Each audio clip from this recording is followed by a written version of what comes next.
प्रतिलेखन संख्या 2 ready start. सभापति महोदय, प्रतिदिन छोटी मोटी झड़पें होती रहती हैं। हमारी फौजें बड़े उत्साह से उनके मुकाबले में खड़ी हैं। उनके हौसले बहुत ऊंचे हैं, लेकिन हमारी सरकार का भी यह कर्तव्य है कि उनके हौसले को कभी गिरने न दे।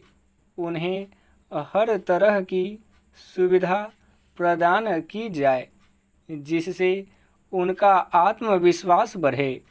मैं मंत्री महोदय से अनुरोध करूंगा कि सरकार अपनी नीतियों के प्रचार का काम ठीक प्रकार से अपनी फौजों से करे। उनको अच्छे अच्छे हथियार दे। अनुसूचित जातियों और आदिवासी जातियों के आयुक्त ने जो अपना प्रतिवेदन प्रस्तुत किया है, उस प्रतिवेदन को देखने से यह प्रतीत होता है कि इसको तैयार करने में उन्होंने बहुत परिश्रम से कार्य किया है।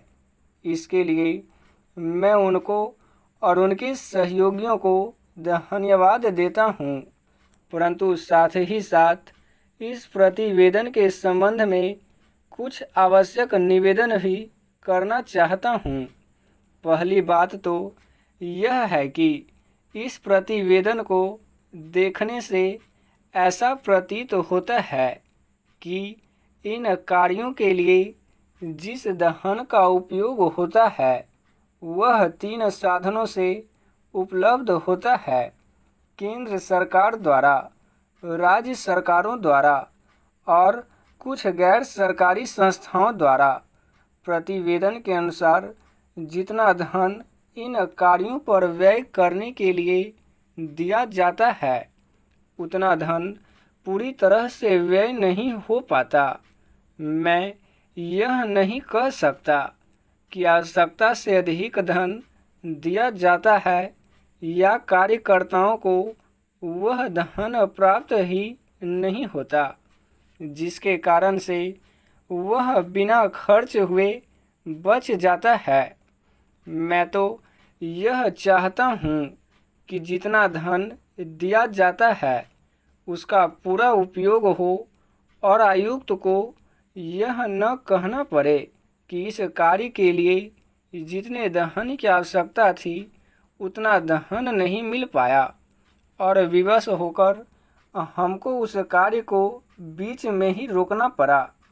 जहाँ तक राज्य सरकारों का संबंध है, बहुत सी राज्य सरकारें अभी तक इस कार्य में असावधानी से काम ले रही हैं और इस कार्य को उपेक्षा की दृष्टि से देखती हैं।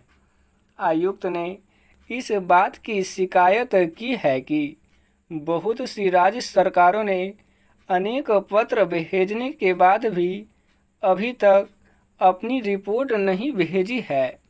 मैं चाहता हूं कि सरकार इस तरफ निष्ठापूर्वक ध्यान दे। राज्य सरकारों पर दबाव डाला जाए कि वे इस दायित्व के प्रति सचेत हों और आयुक्त को उनके कार्य में पूरा सहयोग प्रदान करें। स्टॉप।